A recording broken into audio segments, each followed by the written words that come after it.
Good afternoon. You've joined us for the SOEST Hour here on ThinkTech Hawaii, broadcasting from the ThinkTech studios in Pioneer Plaza. I'm Ethan Allen. I'm guest hosting for Jay Fidel, who is unavailable today. With me in the studio are two very interesting scientists, Bradley Romine and Andrew Bohlander. Welcome, both of you. Let me just do brief introductions here. Bradley is a coastal management specialist. He got his doctorate in geology and geophysics from UH Manoa, and a master's also at UH Manoa with his undergraduate degree from UC Santa Barbara. He basically is a Sea Grant extension faculty who bridges between and among, I guess, a variety of governmental agencies, the public, UH, the SOEST program itself, and a wide variety of different sort of stakeholders helping to look at issues of coastal management, erosion, hazards, mitigation, all that kind of stuff. Mm-hmm. Andrew here is a shoreline specialist, Masters of Marine Affairs from the University of Washington, I used to work, and a bachelor's from Clarion University. And Andrew is really works on GIS systems and that sort of thing, I gather? Somewhat, yeah. I'm more responsible for the state shoreline certification program. Excellent, excellent. So we'll just jump right into this then, if we might. And can each of you tell me a little bit sort of how you came to be involved in this kind of work? Yeah, I can begin. Well, I finished my doctorate and my master's just last spring, actually. I've been working for Sea Grant for a couple of years now, and my research was in coastal shoreline change, beach erosion, with relations to sea level rise, human impacts, natural processes along the shoreline. So Andy and I, we work with the Department of Land and Natural Resources, Office of Conservation and Coastal Lands.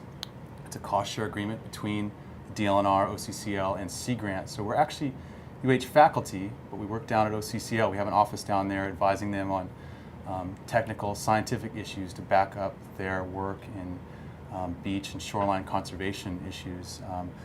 So my research was in beach erosion problems, and so that's what I was able in this position to really take that experience at the university and bring it over to the government. So again, trying to bridge that gap between what's going on in the university for the research and then bringing the information so they can help apply that in decision making. Excellent, excellent. My story actually begins and ends with the Sea Grant College program. I was a graduate research fellow for the Washington Sea Grant program as a graduate student there back in the early 2000s, during which time I had the unique experience of experiencing my first earthquake within the Nisqually earthquake. Throughout that experience, I got a lot of exposure to coastal hazards, tsunamis and earthquakes predominantly. That led me to do my graduate research in awareness and preparedness for earthquakes and tsunami hazards in the Northwest. Eventually found my way to Hawaii and started doing work along the shorelines here with Bradley and others in our program. And at this point now, I'm responsible for the state shoreline certification program. So I do a lot of field work to locate the certified shoreline, which is the baseline for calculating the shoreline setbacks in Hawaii. So. Excellent, excellent. So it sounds like your work really in a sense ties into what I talk about in my Likeable Science show, that is how science really relates to individuals' daily lives. And a lot of your work, for both of you, it seems like it must tie to the sort of almost man on the street kind of person, and yet how science is impacting their lives, what a builder can do or a homeowner might do, or how somebody can protect against potential hazards of rising sea levels or storm surges. Right, that's in general a big role of Sea Grant extension faculty like us, is to bring that information from the universities and bring it out into the public for the public benefit, whether it's your private homeowner living on the coast or if it's an agency like OCCL that we work for. Andy and I again work in the OCCL, Department of Land and Natural Resources. We also have similar extension agents working on coastal hazards and coastal processes in two of the county agencies, Maui and Kauai as well. So branching out and again trying to bring that information into decision making in different areas along the shoreline. Right, because this is an area where we see very sort of complex interfacing between multiple different agencies, individuals, stakeholders, and science, really, where all this stuff sort of collides into one hopefully organized mess, in the sense that lots of people have different sorts of vested interests in this area and may have rather different agendas, different things they want to get out of this, but all should be informed by the best underlying science, right? Right. It's such a complex environment we're working in. You know, beaches are incredibly dynamic environments, changing from days to years to centuries. And so you have all that change going on, and then you have all this really dense development, very valuable properties built right on top of the shoreline, oftentimes right on a dune, you know, right in the beach environment there. And then to compound all that, you have all these overlapping jurisdictions of government agencies. You know, the agency we work for, OCCL, has the jurisdiction from the administrative shoreline seaward. And then landward of that, you have the county jurisdiction. And then within all that, there's a federal jurisdiction, including the Army Corps of Engineers. So it's a very complex environment. Makes it exciting, but extremely challenging at the same time. Indeed. I suspect you can almost never make everyone happy, right? That's generally true, yeah. In your work, somebody's going to be a little bit irked at you when you make some decision or another. Yeah, correct. Well, we know that from education work too. That's generally the case there. So, what sorts of challenges do you face beyond this? Obviously, having to juggle a lot of different stakeholders, as it were. I don't know. You want to get that, Andrew, too? A lot of challenging situations. Yeah, I would say that working along the shorelines of Hawaii is probably one of the most challenging environments that one could choose to work in from a land use permitting, land use regulatory perspective. Why more so in Hawaii than elsewhere? Our central location in the Pacific makes us vulnerable to a variety of natural hazards, hurricanes, tsunamis. Obviously, we have an erosion problem here in the state. Brad made the point that a lot of our coastal development here is situated very close to the shoreline. It's a lot of pre-existing development, so Hawaii's shorelines have been intensely developed over the past century. So a lot of our existing shorelines, the development is pre-existing. So it's kind of more difficult to deal with a problem that's already there than it is to eliminate a problem, you know, kind of beforehand. It's a little bit hard to be proactive. Most of that development was constructed at a time before the state had adopted erosion rate-based setbacks, stricter shoreline setbacks. So a lot of the development that was built, you know, back in the 60s and 70s with, you know, minimum 20-foot shoreline setbacks, those setbacks were not sufficient to account for the erosion hazard, which we were largely unaware of at that time. So we have these pre-existing development patterns that were built much too close to the shoreline based on our understanding of shoreline processes at the time. You know, there's a lot of other complicating factors. There's this issue of shared jurisdiction. We work closely with the other regulatory agencies, but it is difficult when you have an activity that spans two jurisdictions. It's hard to figure out kind of who's in charge of what, and oftentimes it's not as simple as one agency can take charge of a project. There's a lot of collaboration that has to happen, and which is in and of itself a little bit difficult to coordinate. Right. We have other sort of unique issues that, such as a lot of the properties along the shoreline in Hawaii are very desirable as investments. So we have a lot of folks that either corporations or trusts that own these properties that may not necessarily live here year-round, so they're not familiar with Hawaii's dynamic wave environment. So they're a difficult stakeholder group for us to engage and to kind of teach them about the hazards they need to be aware of and how to protect their property.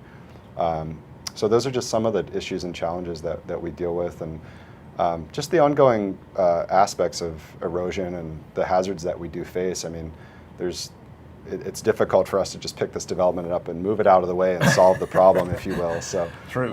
It's incremental, you know. I live in Waikiki, and you know, there are a number of hotels that are built right on the beach, Right. and I imagine those hotels are very concerned. They want their beach to be a nice beach, a fairly broad beach, and if it starts moving in close to the hotel, that has potentially very bad implications for them.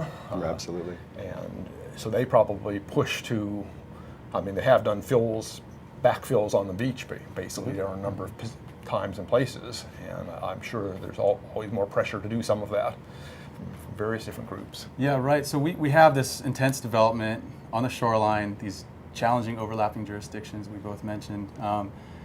And then to compound the problems, we have this overall problem of beach erosion, shoreline recession. So a study was just completed by UH researchers, Dr. Chip Fletcher. I was involved in this. This is a USGS report to the National Assessment of Shoreline Change. And this follows up on a number of mapping efforts that were done for all the beaches of Kauai, Oahu, and Maui. We looked at the long-term shoreline trends.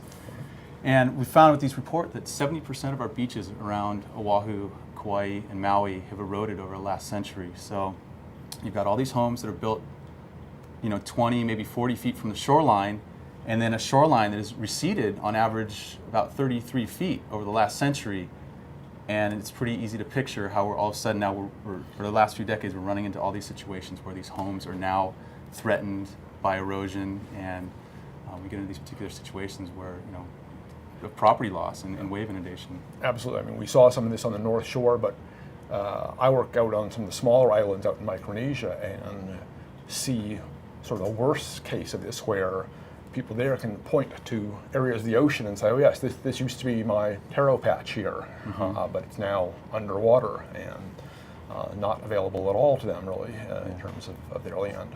So this may be our future a few years down the road, huh? It's our reality right now, and it's only going to get worse. We've had sea level rise over the last century, maybe only gained about 6 or 8 inches of sea level rise over the last century, but with global warming, that rate of sea level rise is sure to increase, and we're certain to get more widespread erosion and higher rates of erosion around our islands. So the problem is going to be compounded over the coming decades. Yeah, and there's really, in some sense, nothing we can do about that problem of rising sea level. I mean, that, for instance, the recent report that the large chunk of the West Antarctic Glacier has essentially broken loose and is more or less inevitably sliding into the ocean now at a fairly rapid rate, a couple hundred years maybe, before it really hits the big effects. But that's going to push sea level up by 3 meters eventually within some hundreds to 1,000 years. And that's a big chunk. I mean, that's a whole lot of Hawaii's coastal development is less than 3 meters above sea level. You're right. Yeah, we built our development. Our society is built on these low-lying coastal plains, often only several feet above sea level rise. And we have committed ourselves, it looks like, to a certain degree of sea level rise due to the global warming gases that are already in the atmosphere. And so we're going to have to adapt. We're going to have to figure out how to do that, while at the same time figuring out how to mitigate to make sure this problem, make the problem continuously worse. Right. It's a balance between just those two things, trying to minimize the problems that we know will happen, at the same time realizing that more problems are coming up, basically, to all of us. And at least here in Hawaii, we have some options. We do have high lands that we can migrate up to, unlike some of the small islands in places like Kiribati, the Marshall Islands, where the high point may be just a few meters above sea level. There's no place to go there. Right. So what are some of the mitigation strategies that you guys deal with, talk about, promote? Well, the 3 kind of main categories that we look at in terms of adapting to future sea level rise are protection, accommodation, and retreat. Protection has been sort of the historical status quo for Hawaii over the past century, in response to sort of chronic and episodic erosion, but also to major storms and tsunamis that have affected the shoreline here. We've seen a proliferation of shoreline armoring over the past century. Armoring, it certainly has its place. It can be appropriate in some cases. Seawalls you're talking about? Yeah, seawalls, revetments, breakwaters, these types of things. It certainly has its place as an engineering solution to address erosion. But unfortunately, armoring also has the negative consequence of having a tendency to exacerbate erosion and beach loss. We see a lot of amplified beach loss fronting these shoreline structures, and we also see what we refer to as flanking erosion, where you have a structure in place and then the properties that are adjacent to those structures experience increased or amplified erosion as a result of waves flanking around the sides of the structure. So shoreline armoring is a big topic of interest for our group, and it's proliferated over the last century, like I said, as a result of these sort of episodic events where we have some very rapid erosion. People react, it's a very reactive situation, and they want to get an emergency permit to protect their home, and so we have a lot of armored shoreline already. And over the past decade or so, we've done a lot of work experimenting with beach nourishment as an alternative to armoring. We've had some successful projects down in Waikiki, for example, in 2012. A very successful project that our office coordinated to restore that beach by an average of about 37 feet in beach width, restoring it back to approximately its 1980 beach width. We have another large project that's on the books now for Ka'anapali, our other sort of major tourism center here in Hawaii, that's going to be probably initiated over the next couple of years. They're just sort of doing the pre-planning for that now. The Office of Conservation of Coastal Lands also supports the state's small-scale beach nourishment program. So we issue permits for what we consider small-scale projects, which is less than 10,000 cubic yards of sand. And we've had some successful projects using that program as well, most recently at Poipu Beach on Kauai. So we are experimenting with different alternatives to manage shoreline erosion. You know, you mentioned the North Shore this past winter. Obviously, some major erosion up at Sunset Beach and Rocky Point. You know, our office worked really closely with the homeowners there and certainly empathized with their situation. It's very unfortunate and obviously very stressful for them as property owners. But we were very concerned about, you know, obviously any proposals to put armoring in that area. It's a very important beach for Hawaii. It's what we consider to be a legacy beach. And considering the value of that beach, our office authorized the landowners to get together and do what we call a sand push. They were basically able to hire a group of local contractors to bring in bulldozers and excavators to go down and scrape sand from the adjacent beach that hadn't narrowed as substantially and move that material down and build a berm that would simulate a natural dune in front of the homes that had been affected. And very happy to say that it was a very successful project. We didn't lose any of those homes. The berm has performed very admirably. It's in great shape now, and we'll be keeping an eye on that coming into this next winter. So those are just some of the different types of alternatives that we look at in addressing this issue of erosion. The other two that I mentioned, you know, we talked about protection with the armoring. We talked about accommodation a little with beach nourishment, just kind of keeping the system natural but augmenting it a little bit as we go. The last one is this option of what we call managed retreat. That's acknowledging this fact that we are going to be facing, you know, future sea level rise, and as our sea levels rise, it's going to compound a lot of the issues that we already are aware of. You know, it's going to make us more vulnerable to hazards such as storm surge and tsunamis, and obviously the erosion that Brad talked about. So that's a real consideration for us, is some of these properties are going to be difficult, if not impossible, to protect. Some of them, in order to protect a private property, it would have to be done so at the expense of the public resource or the beach, and that's a very difficult resource conservation and resource management decision for the office to make. So, you know, we handle each of these things on kind of a case-to-case, and ultimately there has been some conversation over the past year or so talking about acquiring vulnerable coastal lands to put them into conservation and protect them and convert them to open space. There's options for that. I know Maui County is doing a project right now focusing on post-disaster recovery planning. So looking at, you know, things like they did in Hilo after repeated tsunami damage in downtown Hilo, they chose to not redevelop the most threatened portions of the downtown and convert those to open space, and it was an excellent example of a managed retreat scenario. So it's been done here in Hawaii before, and we can do it again. So those are just a few of the things that we're actively exploring. So.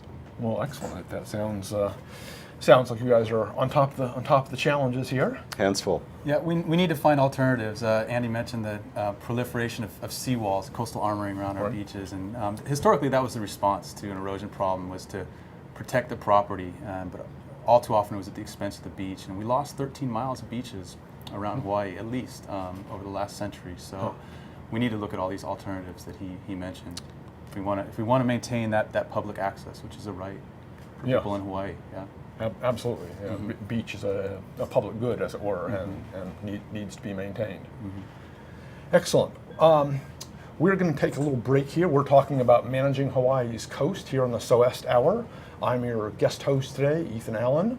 With me today in the studios are Brad Romine and Andrew Bohlander, sorry.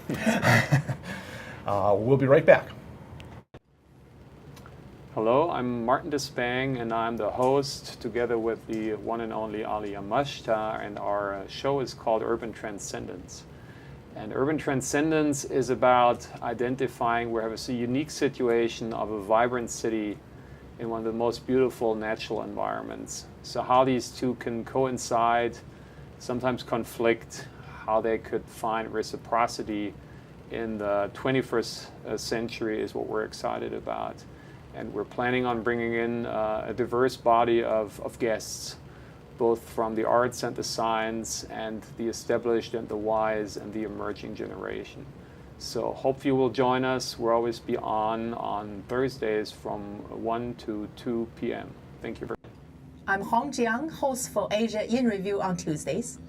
And I'm David Day, host for Asian Review on Thursdays. Both of us broadcast our respective shows at 4 p.m. And my topics tend to deal with questions related to environment, culture, history, and sometimes human rights. And my shows tend to be on international business, foreign policy, geopolitics, and national security. And you can watch our shows live on the ThinkTech website at thinktechhawaii.com. And you can also watch us on YouTube or Olalo. So come join us on Thursdays at 4 p.m. I'm David Day. And on Tuesdays at 4 p.m., I'm Hong Jiang. Aloha. Aloha. And we're back on the SOWEST Hour here. I'm Ethan Allen, your guest host, filling in today for Jay Fidel, who is away. With me today are Bradley Romine and Andrew, I'm sorry, I've got Bohlander. Bohlander, one more time. Andrew Bohlander, both from Hawaii UHC grant and from the DLNR, both very involved with the issues of coastal erosion, and that's what we're talking about, is managing Hawaii's coast. So we were talking in our last segment here about the ways that we can deal with the issues of coastal erosion, which is an ongoing process. And you said something that truly intrigued me. You mentioned that by building seawalls, which has been a very traditional response and seems like a very common sense kind of solution, if the beach is eroding, you build a big non-erodible wall in place. You said that actually then tends to exacerbate beach erosion in front. And I'm just wondering if you can tell us a little more about why that happens, how it happens. Well, most of the homes and other infrastructure, roads and such, built on our low-lying plains in front of beaches are actually built on old deposits of beach sand and sand dunes, and that were laid down under slightly higher sea level periods. And in a natural system, if a beach is allowed to erode back, the water line and the vegetation line and the dune system as a whole will progressively migrate landward while maintaining a similar beach width in front of it. As sand is fed out of the dunes, eroded out of the dunes, it will continue to nourish that beach. Now, what we see a lot of times is these walls going in on the back end of the beach, in front of the property, near the vegetation line, locking in that sand behind what used to be probably a sand dune there. That sand is no longer there available to feed the beach. So you fix the backshore location, and the water line, the seaward edge of the beach, continues to migrate landward back, slowly pinching off the width of the beach until, in many cases, like much of Lanikai here on Oahu, you end up with no beach in front of that. And as the water line gets close to the wall, you end up having waves impacting the wall. You get increased in reflection, makes it even harder for sand to stabilize in front of the walls. And then you get downdrift impacts downshore from starving the beach from areas directly in front and downshore, and also transferring that wave and current energy farther down the shore, which leads to flanking erosion of adjacent property areas. So often what happens is historically we see one wall go in, or one or two walls, one or two properties. A place that's starting to experience erosion starts to increase the erosion rate right in front of there and then adjacent, and then you get this kind of zipper effect in some locations where you need another wall to protect the adjacent properties, and it tends to move on down the shore that way. And we've seen that very typically, historically, looking back at Hawaii beaches. Oh, I see. So then you can see that then just becomes in the longer term thinking, a very temporary solution, because eventually the wall itself will get undercut, basically. And that's right. Yeah. The wall will slide away, and that's you're right. back to ground zero. That's correct. Yeah. Unfortunately, a lot of the structures that were built along Hawaii's shoreline were built in sort of the mid-century, 50s, 60s into the 70s, when our our land use regulatory system wasn't quite as strong. We didn't have a lot of the rules in place that we have now. Our process for identifying the shoreline was a little less rigorous than it is now. Everything was, I guess, slightly less rigorous at the time, as were the engineering standards. So a lot of these structures that were built to protect from erosion were not built to a modern day engineering design specification. So many of them were not, piled down into the hard substrate below. So they were built out of like CRM or CMU materials that were just sitting on top of the beach material. Rock or cement block, that kind of thing, kind of traditional, older construction here. But they were built on an eroding material, i.e. the sandy beach that they were built upon, without being stabilized to any hard surface. So as a result of increased wave action over the years, and like Brad was saying, with all the reflection and refraction that happens along these structures, creates a very dynamic environment within which water will move. And as a result of that, we see a lot of these structures being scoured from underneath and scoured from around the sides, and ultimately they become destabilized and no longer perform their function. So we do see that pretty commonly as well. These walls were just not designed to withstand the wave energy that we have here in Hawaii. Right, and then in the event of a large storm with a large surge, they can sort of catastrophically fail, basically, once they've been We've seen destabilized. that this past winter, actually. We saw a couple of quite large structures, actually, that failed entirely due to the large swells that we had back in January of this past winter. So how does our situation here in Hawaii compare, say, to that of the west coast of Florida, where they've done extensive building on what are basically very temporary sand dunes, sandbars, in terms of a geologic time, and there are concerns there. I know that the next big hurricane that walks by is going to rearrange the sandbars, sort of regardless of the fact there's a 20-story condo sitting on it. There's some similarities in that we've built on very low-lying areas, very close to beaches, like Florida. There's also some very notable differences that Florida and much of the East Coast U.S. has abundant sand resources. In comparison, Hawaii has very limited sand. The sand in Hawaii, compared to, say, California, comes from our reefs, not from watersheds, not from erosion of cliffs. This is material that was ground up reef material, shell material, that eventually gets washed up and form beach. And often that material is very old, hundreds or thousands of years ago. So we have very limited sand supply. Our beaches are typically narrow compared to mainland beaches. And you mentioned large waves and everything. We're here in the middle of the Pacific. We have massive waves affecting all our shores, particularly our north shores in wintertime. And a lot of these beaches, I mentioned the long-term erosion we have going on. There's also these short-term shoreline changes going on from these high waves seasonally. A beach can lose half, 2/3 of its width. We see that on a lot of our North Shore beaches regularly. The beach disappears. Sometimes it comes back. If there's an underlying chronic long-term erosion problem, the beach will not recover fully and will progressively step back, on top of those seasonal changes going on. So it's important, both with those short-term and long-term changes, that we provide buffer space, that we move development back wherever we can, to provide space for this dynamic beach system to migrate back and forth, both over short-term and long-term. Right, because we know what the long-term trend is going to be, and therefore there's sort of no point in fighting that. It's just a matter of adapting to it, as you said. Right, but we're stuck with this existing development, this legacy, that we have to try to figure out how to deal with, and what areas are we going to protect at the expense of the beach, or what areas, which beaches are more important as a legacy to our children and grandchildren. They're facing the same issue, I know, throughout the rest of the islands here in the Pacific. I know in Koshrai they're now actually discussing building. They have a coastal road that really is very much right on the coast, and they're now discussing sort of putting in place a new road, really quite a number of feet up their hillside on Koshrai, because they understand that basically they're going to be investing more and more and more in trying to maintain and keep their coastal road intact, and it's ultimately sort of a losing battle. They're going to have to migrate everything up off the coastal plains up onto their hillsides. And they have very narrow coastal plains compared to what we do here. We're facing similar difficult choices here with protecting critical infrastructure. We have a lot of low-lying roads along our coastlines. West Maui comes to mind. Just along Ka'ava, Punaluu, those areas on northeast Oahu, these roads are very vulnerable. to erosion, wave overtopping during high waves and storms. Yet they provide the only access, for emergency and just transportation for a lot of these communities. So those are the tough questions we're going to have to address as a community in coming years and decades. Right, and then there's much of the rest of the significant infrastructure of Hawaii is also very much essentially at sea level, right near it. All of our petrochemical storage facilities are basically there at Barbers Point, right down on sea level. Almost all the major runways that we have, except for Wheeler Air Force Base right up in the center, are again not very far above.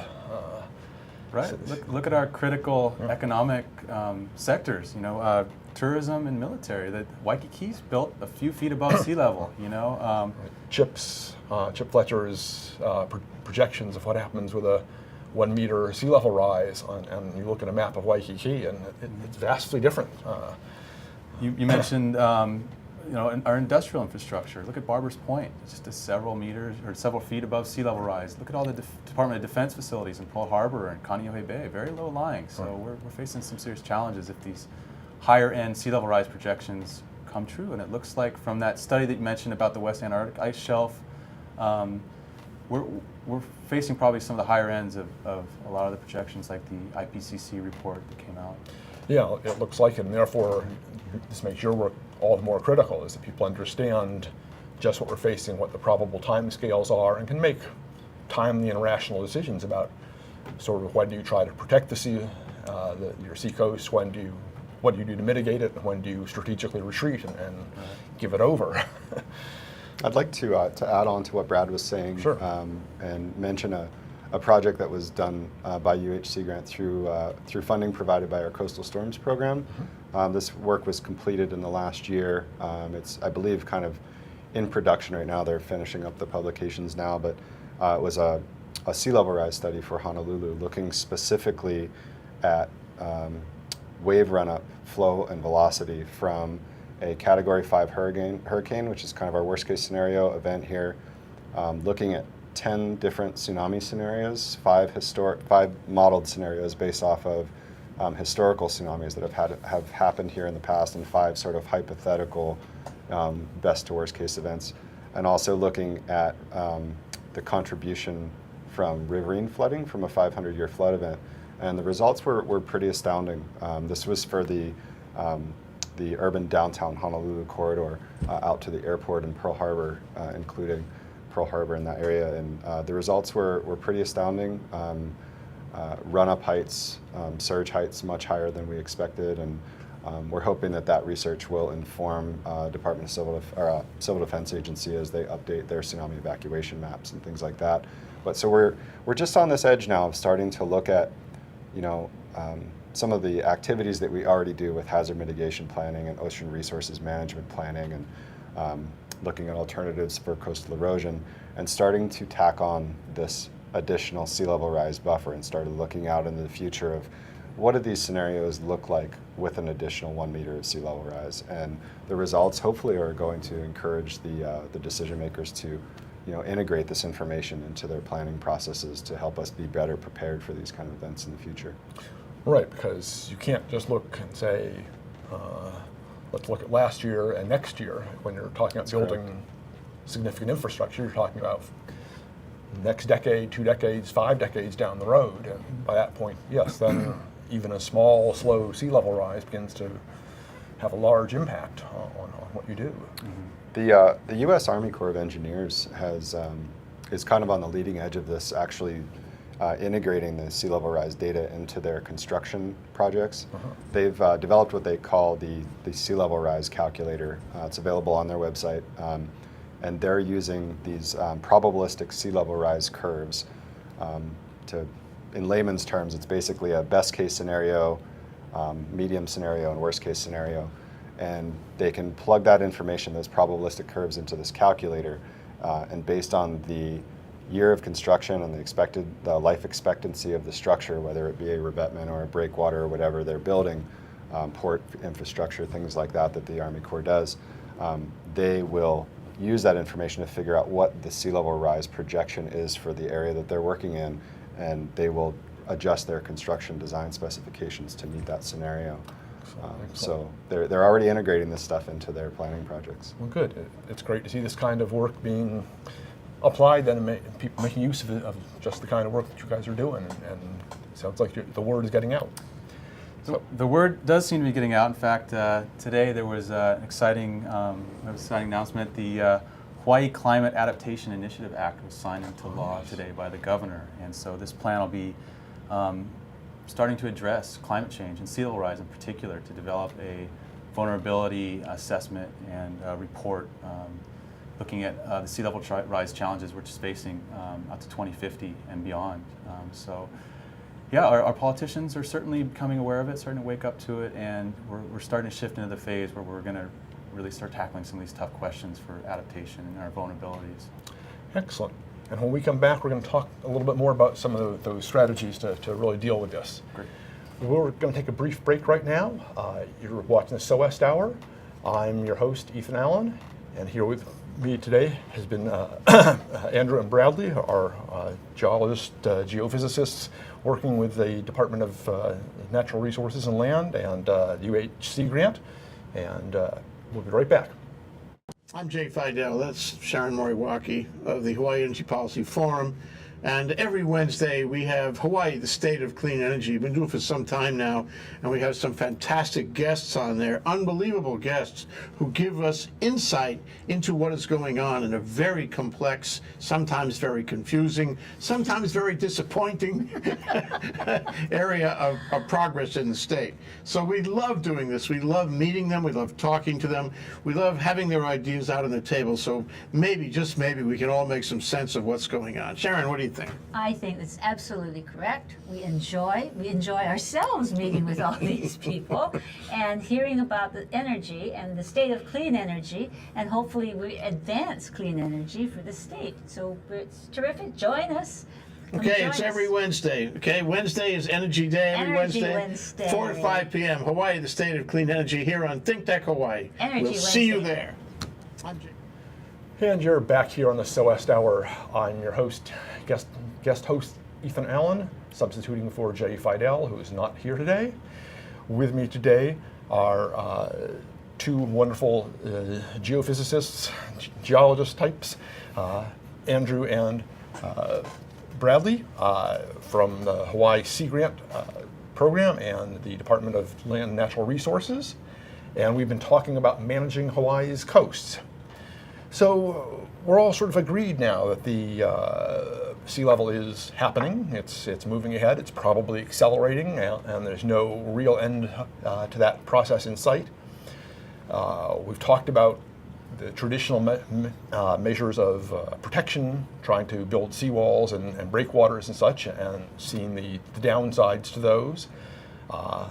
We don't quite want to get in the business of strategic retreat at this point, but let's look at that middle ground, the mitigation strategies. And you had spoken a little bit about this earlier in talking about beach nourishment programs and bringing in sand, which seems like a great idea on a lot of levels.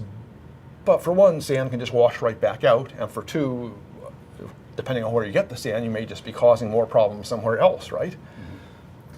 Right. Beach nourishment is an option. Beach restoration, beach nourishment, I might kind of use those interchangeably. But it's just one of the tools in our box, really, for dealing with coastal erosion and sea level rise and related issues. We do have a program through the Office of Conservation and Coastal Lands, which we help to manage, which is small-scale beach nourishment. It's an application that landowners and government agencies as well can fill out to do a restoration of a small area of coastline and to return a dune towards its natural condition, or add some sand to the system for an area that's missing sand due to natural causes or human issues. There are complications with it, though. It's difficult to find sand in Hawaii. I told you sand is kind of a difficult resource to come by in Hawaii. There's not a lot of it on land. A lot of the sand that was back in dunes has been used up for cement, concrete, construction, or it's protected for good reason. You don't want to be taking sand out of some of those dunes. Or you have to go offshore to get sand. That's what they did for the Waikiki project, which Andy worked directly on. They had to go offshore, mine some sand from a deposit in a channel in the reef out there, and pretty good sand resource out there, but it's logistically difficult. You're working on a barge in shallow water with waves around you.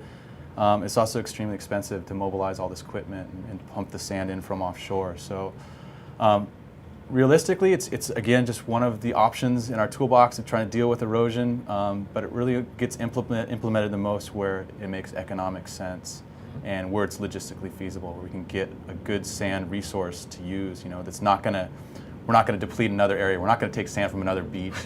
Rob Peter to pay Paul. It's got its challenges as well, and we're going to have to look at. It's not a fix-all, is the main point I want to make, but it is a good option for some areas, like Waikiki, where it's a big economic resource for us. Right. I'd like to add to that. Sure. One of the sentiments that I've been surprised to get from a lot of people who don't work within the group that we work in or have similar backgrounds is they kind of consistently say, "You work on what? You work on beaches? Like, why do you need to work on a beach? A beach doesn't need any work, right?" Well, we obviously all beg to differ on that fact, but I'd encourage people to think of it like a resource management problem. Beaches are a public resource here, a very important public resource. They're culturally significant to Hawaii, going back to the very, very beginning of settlement here. They're obviously significant today in terms of shoreline public access and recreation, and obviously a huge driver for our tourism economy, as Brad mentioned. I would encourage people to think of it like a national forest. It's obviously a resource. It's a natural resource. Well, those forests don't take care of themselves. They do controlled burns. They do what do they call them when they cut down specific parts of the forest so they don't get vulnerable to forest fires? I can't remember. It's controlled timbering, essentially. Beaches are the same way. Occasionally they do need maintenance, and we try very hard to work with the appropriate agencies to make sure that maintenance is made available. Brad used that term interchangeably, beach nourishment versus beach restoration, and another term that we use in our toolbox, if you will, is beach maintenance. And we've had some successful projects. Makaha Beach is a great example. Sunset Beach on the North Shore this past winter was a great example where we are using the existing sand supplies, so we're not going out and getting non-native beach sands and bringing them in and introducing them to the system. So it's sort of we're recycling the existing sand that we have available to us, and we're basically just repositioning that sand on the beach to where it's more needed. Makaha Beach, if you've ever been out to the west side and spent any time there, you'll know that in the winter and the summer, Makaha Beach works on an axis, where during one season the south end of the beach will inflate and the north end of the beach will narrow right up to the highway, and there'll be like an 8 to 10 foot erosion scarp right up against the highway. And then as the seasons change and the sand supply gets returned, that north end of the beach will reinflate and the south end of the beach tends to narrow. But the center of Makaha Beach is always about 40 feet.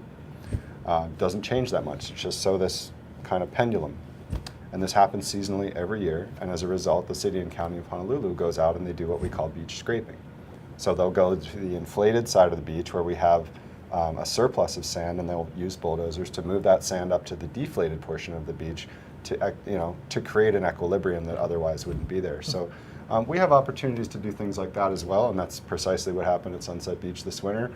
We had all the sand get scoured away and deposited down toward the stream mouth, and we authorized the homeowners to come in and move that sand back up in front of their homes, and it worked well. So, that was an example of a much lower cost maintenance activity that, that's why I use the example of the forestry activities and maintaining the forests and protecting them.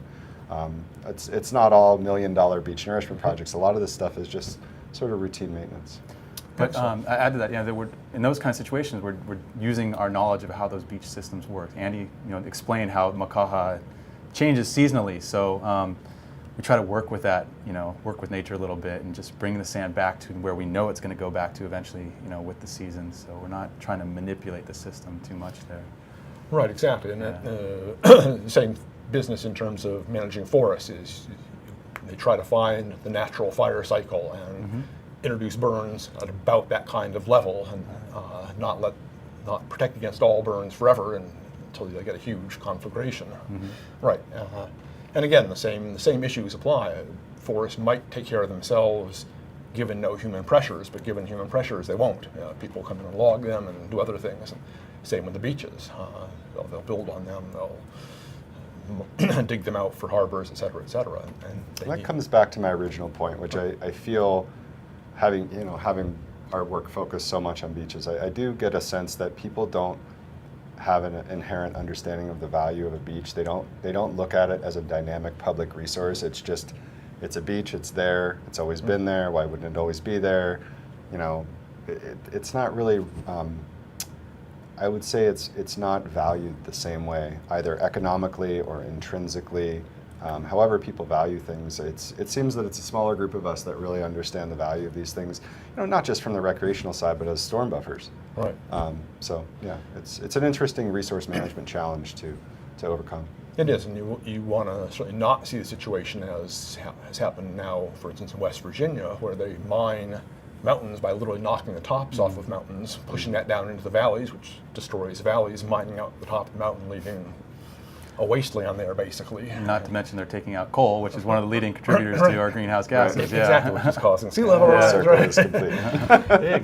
Exactly. So it's funny you would mention mining, because Hawaii, I guess this was probably like mid-century, mid-20th century, but there was a history of sand mining here, using it in aggregate for construction projects and stuff. So literally going out to beaches and scooping up our wonderful beach sand and bringing it to these construction sites to make aggregate. And it traditionally just hasn't been, in my opinion, hasn't been treated with a lot of respect as a natural resource. And that is very much what our office is trying to do. It is our kuleana to preserve and maintain Hawaii's beaches and restore them where possible. So. Exactly. People tend to look at the ocean the same way. The ocean is infinitely big. We can do whatever we want. We can dump whatever we want into it, and it will just all disappear. And we're finding that's not true. There are now large gyres of plastic trash that are getting to be increasingly large problems, having impacts on ocean life at virtually every trophic level. So we need that kind of increased awareness of the importance and interlinked nature of all of our environmental features, including beaches and forests, mountains, lagoons. That's a really good added point, is this issue of the individual versus the collective. Hawaii's beaches belong to Hawaii. They belong to everyone that lives here, everyone that comes here to visit and enjoy this wonderful place. The decisions that we make in terms of shoreline armoring or beach preservation, beach enhancement, basically the places where we're going to maintain this resource and the places where we may not be able to maintain it, either due to lack of funds or lack of engineering solutions in the future as sea level continues to rise. It's very important for us to consider the actions of the individual, whether it be a private landowner or a government agency that owns a port or something like that, how those individual decisions result in a collective impact. Right. So we could, permit a private property owner, for example, to protect their property with a seawall that will starve that beach. And then, Brad mentioned this zipper effect that we see throughout Hawaii, where you build one seawall and that sort of is planting the seed for the next succession of seawalls down the beach, as we have that downdrift erosion. So it is very important for us to start considering, looking into the future at sea level rise and some of the management challenges that we're going to be facing along our shorelines, that there are going to be hard decisions that are going to have to be made on behalf of the collective. Right. So each scenario will be looked at as a very case-specific example of both public and private interest, and an attempt to balance those things not only at that particular location, but statewide. So. Yes, it's a very current, classic example now of the tragedy of the commons, right? Absolutely. When one New England farmer put his sheep out on the commons, that's fine. When 10 of them did it, that was still fine. When 100 of them did it, the commons would then vanish, and no one got to feed their sheep anymore. Right. Yeah, a certain amount of usage of our beach is all good and well, and keeps everything perfectly fine. But beyond some point, if too many people are using the beach for too many different things, we have no beach anymore, and that's what you guys obviously want to prevent. Yeah, definitely. I'd like to see improved development along our coastline, more responsible development. It's difficult here on Oahu, where the development is older, it's more dense.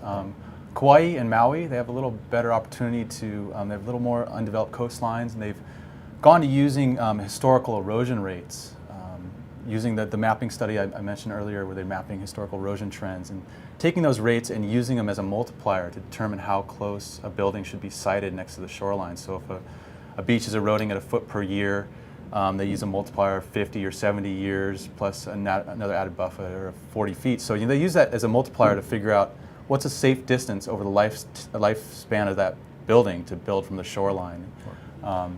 It's been effective in those areas for new development. Again, still stuck with the old development you got to figure out how to deal with. It'd be nice to see Oahu head that direction as well. Excellent, excellent. Well, we're about at the end of our time here. Andrew Bohlander, Bradley Romine, thank you very much. It's been a real pleasure having both of you here. UH Grant is doing wonderful things in working in collaboration with the Department of Natural Resources and Lands and the Office of Conservation and Coastal Lands. And I thank you guys for being part of our work here. I'm your host, Ethan Allen, filling in for Jay Fidel here on the SOEST Hour. Aloha. Aloha.